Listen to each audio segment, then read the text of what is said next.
Welcome back to another Facebook Live broadcast. My name is Sarah King. I am the founder and owner of Invigorate Physical Therapy and Wellness here in Austin, Texas. And I'm so excited to come back to you guys today and talk with you about a topic that has come up within our private Facebook communities, the Invigorated community, which you're welcome to join if you'd like to join us. And also inside of my private program, the Booster Tribe. And so I wanted to talk with you guys today about fatigue, exhaustion, and Parkinson's disease. I know that there are a lot of people out there struggling to improve their energy, kind of overcome this fatigue, and we're going to talk a little bit about 5 areas that you can investigate to help you determine where your fatigue and your exhaustion may be coming from so that you can upgrade those areas and get some energy and vigor back into your life and your day. So again, if we haven't met yet, my name is Sarah King. I have a doctorate in physical therapy, and I also am really passionate about helping those diagnosed with Parkinson's create a individualized Parkinson's plan around their diagnosis based off their goals, their specific life, and just what they want to achieve while they're here. And so if you are in Austin, I may have seen you as a client, but if you are not in Austin, welcome. We have lots of resources on the blog. And one thing that I did want to say was, first of all, anything you hear in our Facebook Live broadcast is just general advice. Really good general advice, but general advice all the same.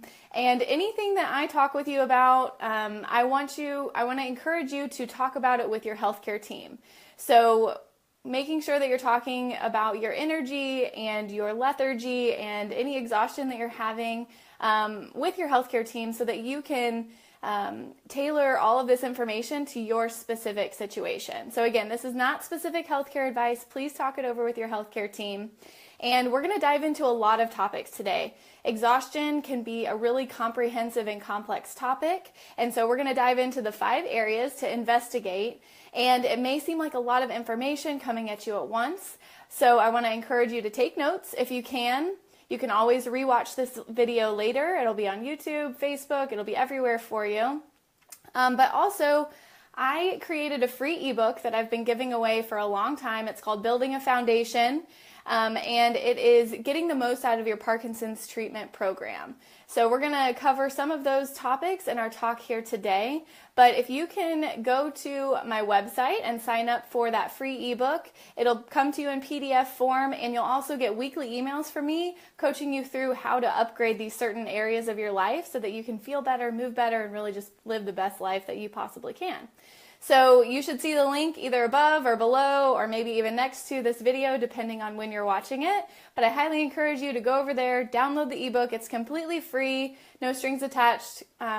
So enjoy that. That's a resource that I created because I had so many people asking me questions about these types of things that I wanted to make sure that they had a nice resource for it. So you can go there anytime and download that resource. And then that will invite you into our private Invigorated community, which is our private Facebook group where people come from all walks of life, all across the globe with one diagnosis of Parkinson's and support each other, problem solve, ask questions, talk about anything under the sun and mostly Parkinson's. But it's a great community, and so when you sign up for the ebook, you'll get invited to that as well. So go ahead and head over there and sign up whenever you're finished watching here. I would love to have you in there. So as you trickle into, I love saying hi to people. I can't really see who's in here watching, but Lauren is in here moderating for me for a little bit. So if you guys poke your heads in and want to say hi, just put your name and you know where you're checking in from in the comment section below. I love to see where people are checking in from. I can see people are watching. I just don't know who's out there. So if you're ready, say hello and then let's get started. Okay? And you can give me thumbs up, a big old heart, a happy face, a sad face at any time. I always love to know there's people out there watching. Okay, so we're going to cover 5 areas to investigate. The very first area, of course, it's going to be one of my favorites, is movement. So when you're not actively using your heart, your lungs, your muscles to move fluid around your body, if you can imagine a rushing river versus a stagnant pond. when you are moving and you're exercising and you're being active, your blood and your fluid and your energy is moving like a river. It's moving from one point to the other. You're getting fresh new water in, fresh new nutrients in your case when you're moving. Versus if you're stagnant, if you're just sitting a lot, on the couch and not really getting anything moving, you're like that stagnant pool, that stagnant pond that's kind of got some muck grown up in it and, isn't looking too fresh. That's the same with your fluids in your body. So getting up and getting moving, I always recommend getting up and trying to move first thing in the morning. Everyone's different. I understand you've got to get your medications on board. You've got to get everything kind of set. We're not quick movers in the morning. I definitely understand. There's a reason why I don't see my clients until about 10 a.m. most days. It's because it's hard to get started. But if you can do a little bit of stretching first thing when you wake up in the morning to get some blood flowing, that'll perk your energy system up just a little bit to help you overcome that hump. And not to overplug the free ebook, but I did put some exercises in there that you can use in the morning first thing that are very gentle, that'll help get your blood flowing. But you can do gentle stretches that maybe you've gotten from your therapist or a trainer or that you've connected with in the past. Try those first thing in the morning to get your energy going, kind of kickstart your circadian rhythm into play, and then see how you feel the rest of the day. So, and also I want to encourage you, movement doesn't have to be all 30 minutes, 45 minutes, an hour. When you have a Parkinson's diagnosis, you should be trying to aim for 30 minutes a day, 20 to 30 minutes if you can. But you can start with 10 minutes. If you're new to exercise or if you're really feeling lethargic or exhausted, tie those shoes up, get moving, try 10 minutes of exercise. Set your phone and say, I don't have to enjoy this 10 minutes. I can hate it all the way through, but I've got to get to 10 minutes. And if I get to 10 minutes and I'm still exhausted and I still don't want to continue, Sarah said that I could stop. You can blame it on me. So try and make it to 10 minutes. If you're feeling good, see if you can go 5 more, then 5 more, and add it on slowly, but don't put all this pressure on yourself to work out for 30, 45 minutes if you're really, really exhausted. Start with 10 and see how you feel. Okay, before we move on to number 2, let me say hi to people. I just can't not say hi when you're in here. Okay, Brenda from Utah. Welcome, Brenda. Utah's on my list of places that I want to go. So much beauty out there. Mary Burns from Cleveland, Ohio. Of course, In Motion. I got to give a plug to In Motion, which is out there in Cleveland, Ohio. They're a Parkinson's community center out there. Love Cleveland. Lori from Wild Peach, Texas. Always checking in. Love to see you, Lori. Nora's in here from Ontario. Never misses a live. Love you, Nora. Good to see you. Judy is from Virginia Tech, I suppose. Hi, Judy. Welcome. Okay. Yeah, say hi. I love to see you guys out there. Tyler. Hi, Tyler in Cibolo, Texas. Yay. Sharon. Welcome back, Sharon from Myrtle Beach, of course. Good to see you. I feel like I haven't seen you in a while, Sharon. Okay. So on to number 2. So our second area that you can investigate if you're having a lot of fatigue, a lot of exhaustion, is the area of sleep. I know that seems really obvious, but I want to kind of make this very specific to Parkinson's and what I see and what I've heard from my community. So I know I think there are studies said that 88% of people who have been diagnosed with Parkinson's struggle with sleep, whether it's struggle with falling asleep or struggle with staying asleep or struggle with sleeping too much during the day.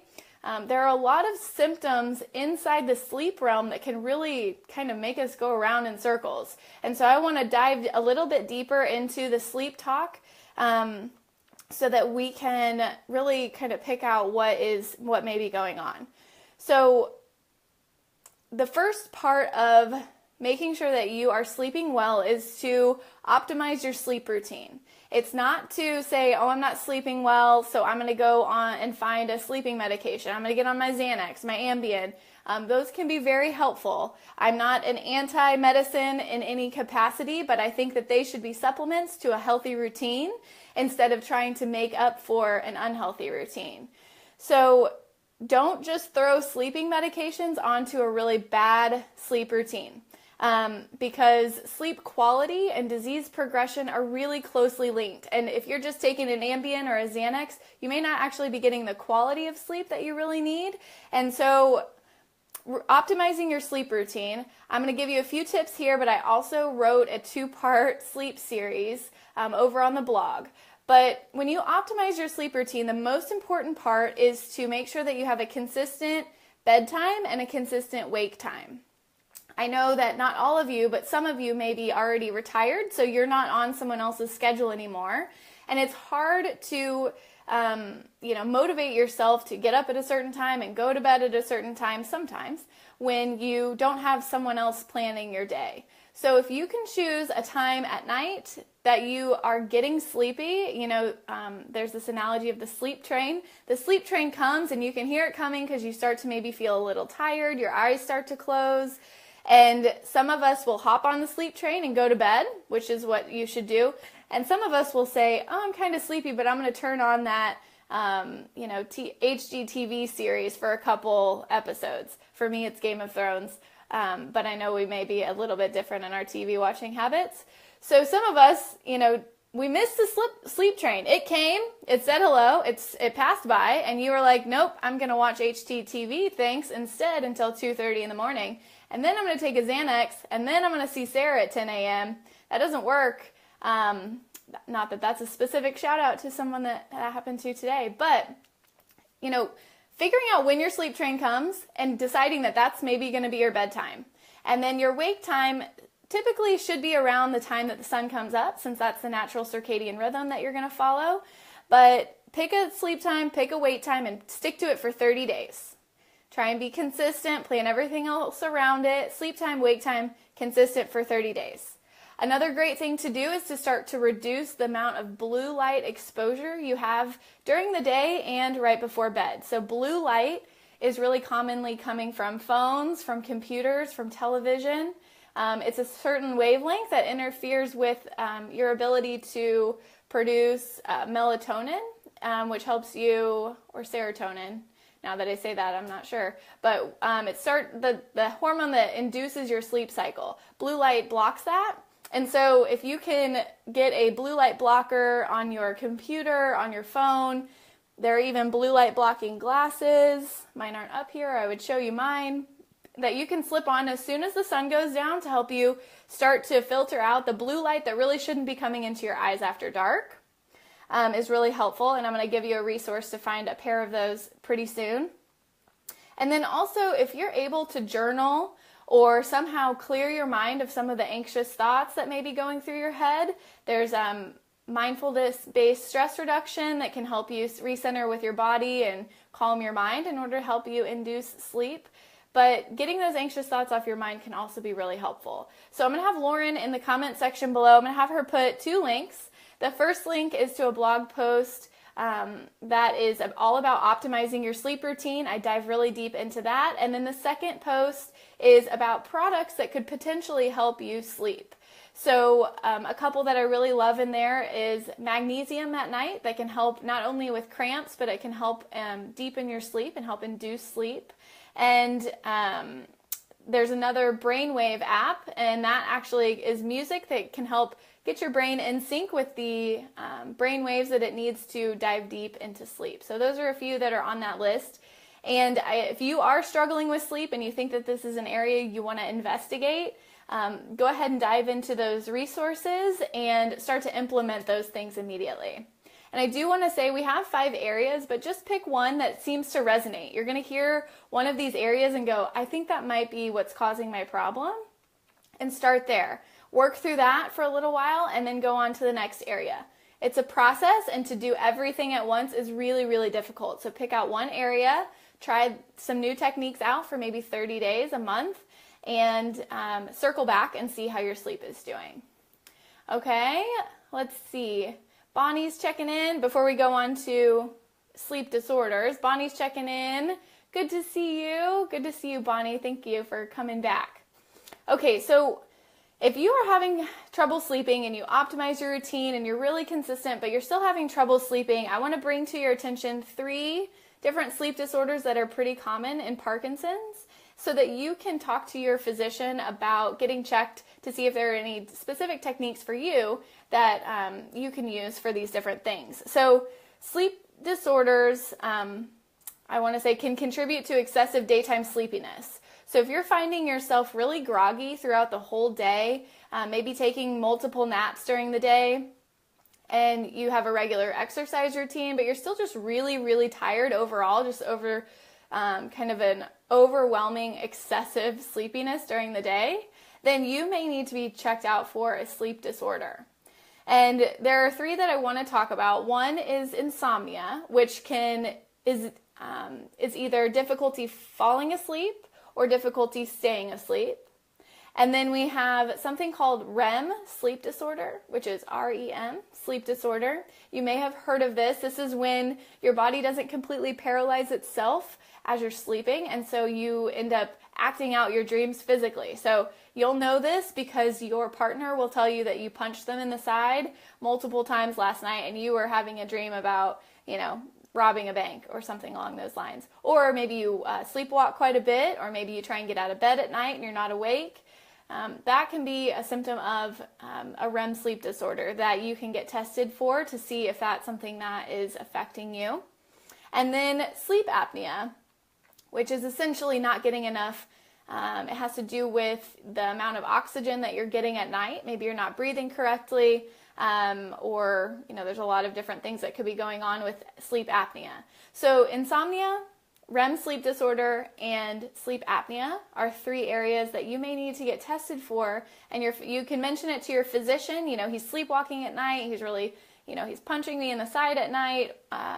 I can't fall asleep, or I fall asleep for a few hours and then I'm up and I can't stay asleep. Those are important symptoms to talk to your physician about. They may not have to do with your typical Parkinson's symptoms, like your tremor and your slowness of movement, but they can go hand in hand with Parkinson's. So take that information. If it applies to you, talk to your healthcare team about it, because they can help you strategize on different ways to improve that sleep quality. Okay, we're going on to number 3. You guys doing okay? Thanks for putting that link up, Lauren. All right, so number 3 is the third area that you can investigate if you're having trouble with fatigue or exhaustion is your blood pressure.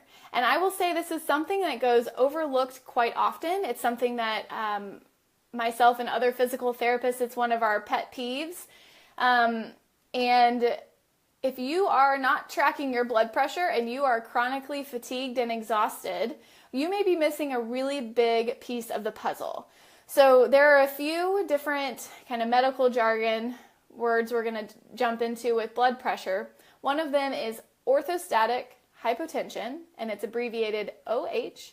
And that's a sudden drop in your blood pressure when you're changing positions. So you're going from laying down to sitting up and you get woozy.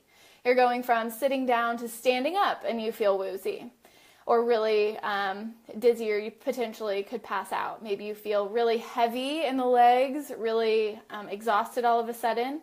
That could be from a significant drop in your blood pressure, which is also not uncommon with a diagnosis of Parkinson's, just by the fact that it affects your organs and your autonomic system differently. So if you have a history of falls, maybe when you get out of bed in the morning, you go from sitting to standing and you start walking and you feel dizzy and woozy and you fall down, that could be orthostatic hypotension. Another area that people may not recognize that they are having some blood pressure fluctuations is after a meal. So when you eat, all your blood rushes to your stomach and goes away from your external organ or your extremities. It goes all to your stomach. And so that can actually cause a significant drop in your blood pressure as well.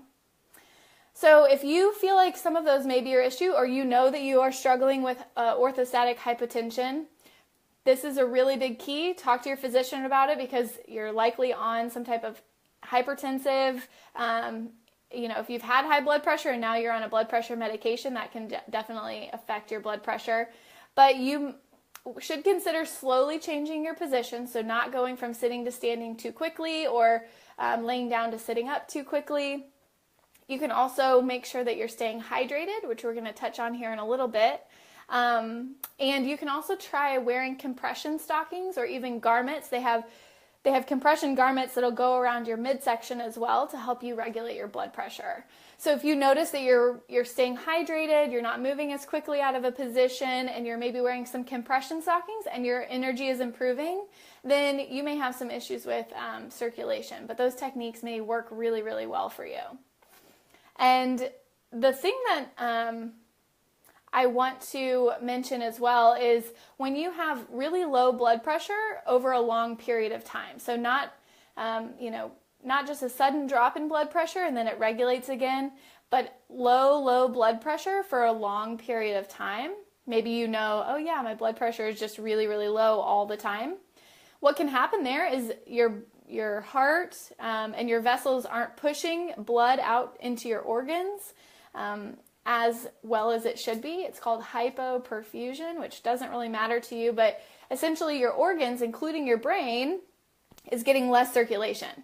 So it can leave you feeling exhausted, tired, lethargic, really just drained when your brain isn't getting enough circulation. It's called hypoperfusion. And so if you have chronically low blood pressure, then we need to be, and by we, I see your team needs to be exploring ways to keep your blood pressure up a little bit more.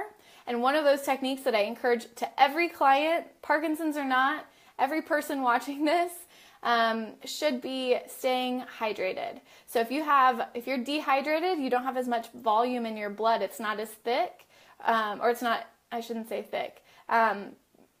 You don't have as much volume of blood. So it's like just a lot less blood being circulated. I'm going around in circles. So when you hydrate yourself, you're getting enough blood volume to raise your blood pressure and have it be at a safe and healthy level so that it can perfuse your brain and your organs in a way that you need to feel energized.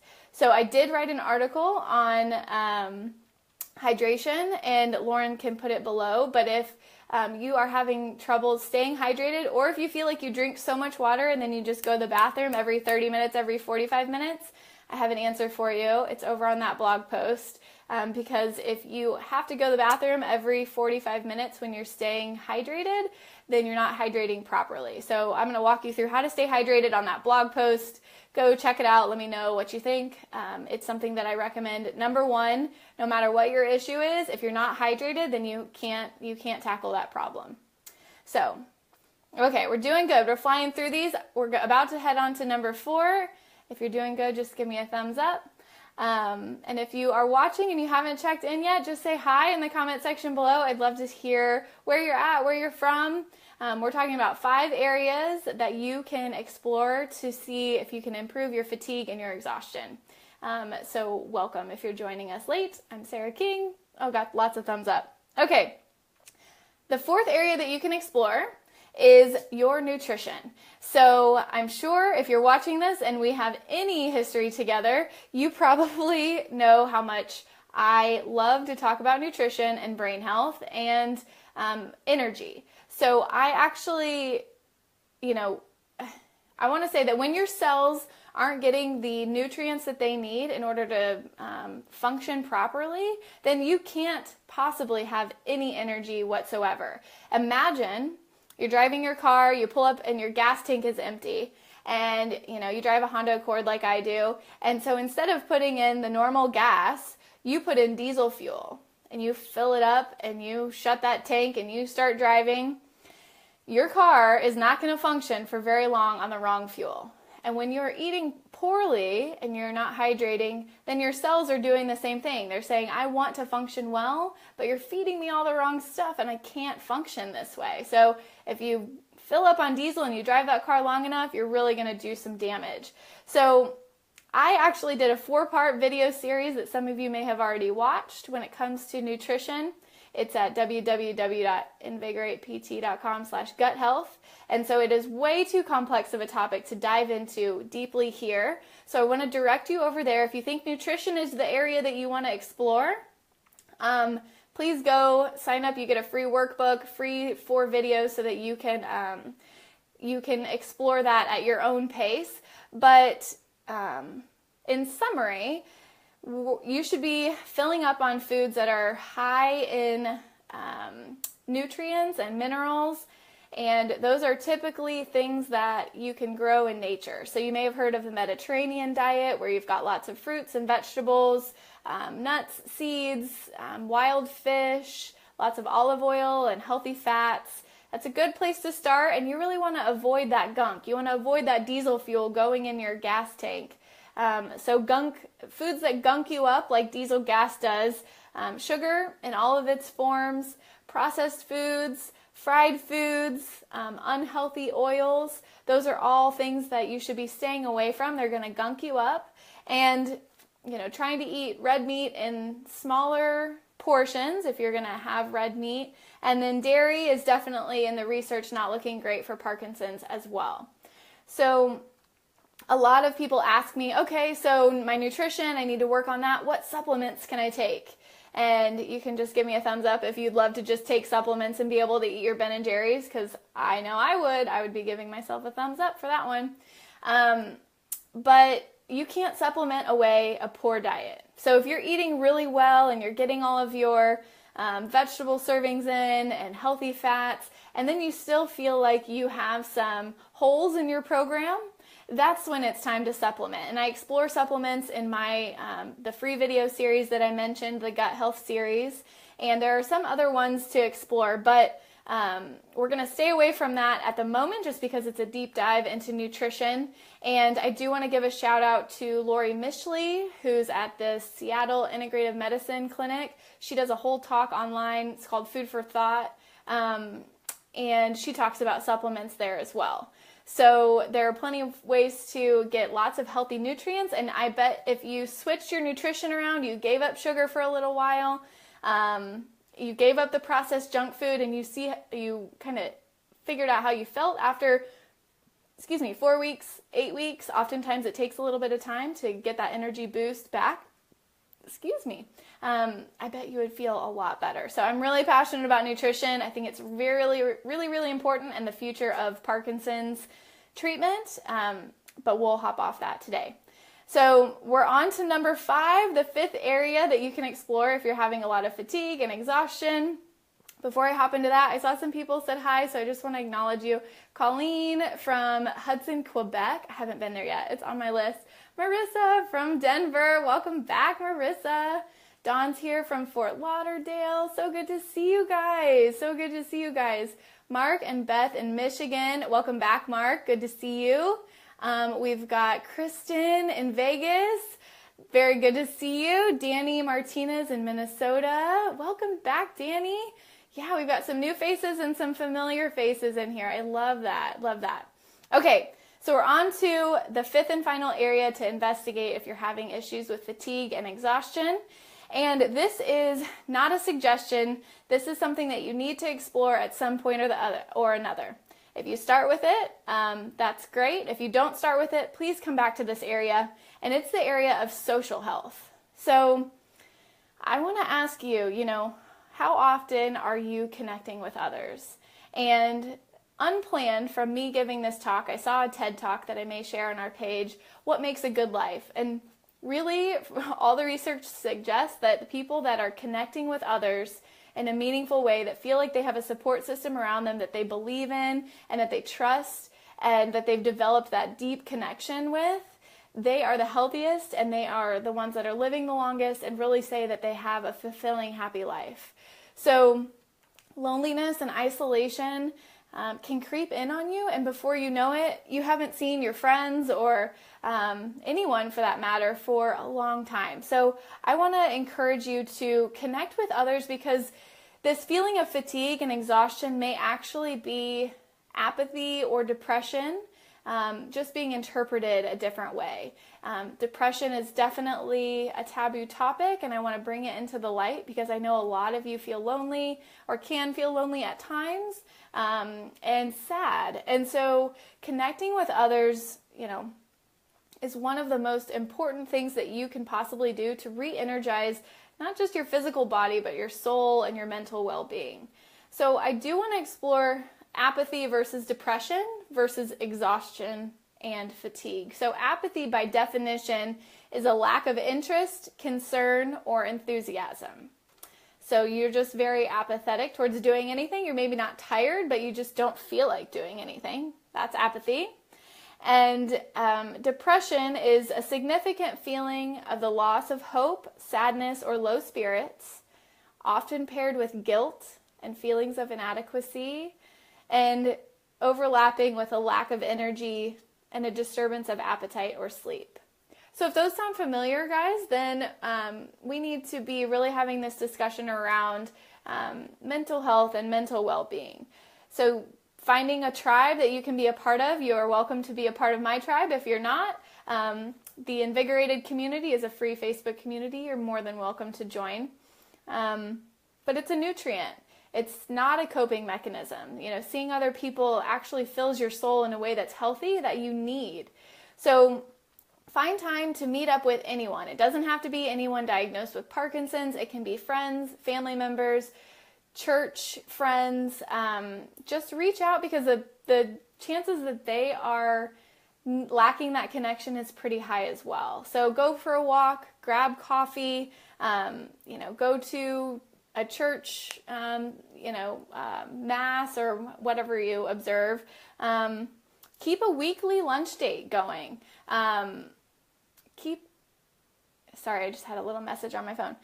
Keep a weekly lunch date with a small group of friends. Keep it small so you can be intimate and actually talk to each other instead of getting lost in the noise, because I know sometimes our voices can't be heard over a lot of noise. So I also want to encourage you to get out of the house. So leaving your house to actually go see people is really important. Sometimes that energy of the house can feel very daunting and very heavy.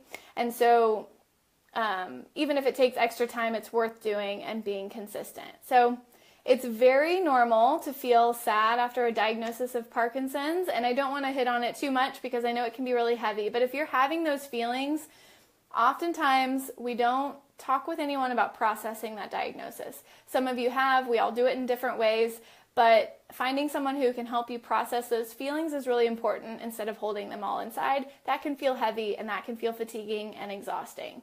So I encourage you to use that as part of your Parkinson's plan, finding people with Parkinson's and without Parkinson's to connect with and to share your day with. Just like you're sharing your day with me today, I'm so grateful for it. I wish it could be face-to-face. That would be wonderful. One day it will be. So I also want to just ask you, now that we've gone through the 5, so we've got movement, we've got sleep, blood pressure, nutrition, and social health. Those are 5 areas that you're investigating. I would love to hear what area you're diving into first. So maybe share in the comment section below, or head over to our Invigorated community, our private Facebook group, and share with us what area you're going to investigate first so that we can help give you more resources and support as you go along your journey. So if you thought this was beneficial, I just want to say thank you for showing up. It's always a pleasure to serve you guys. And if you found it beneficial, please share it with at least one other person that you find that may find benefit in it. And I would also just want to close with saying I encourage you to download the ebook. It's got 8 steps in there that are very similar to what we talked about today, that you can go through at your own pace, explore, build up your Parkinson's plan, and then you'll get emails from me walking you through all those 8 steps as well. So I appreciate you all. I hope that you know that, and I am rooting for you from the sidelines. So keep me updated, and until next time, sending you lots of big hugs, and keep moving as always. All right, bye guys.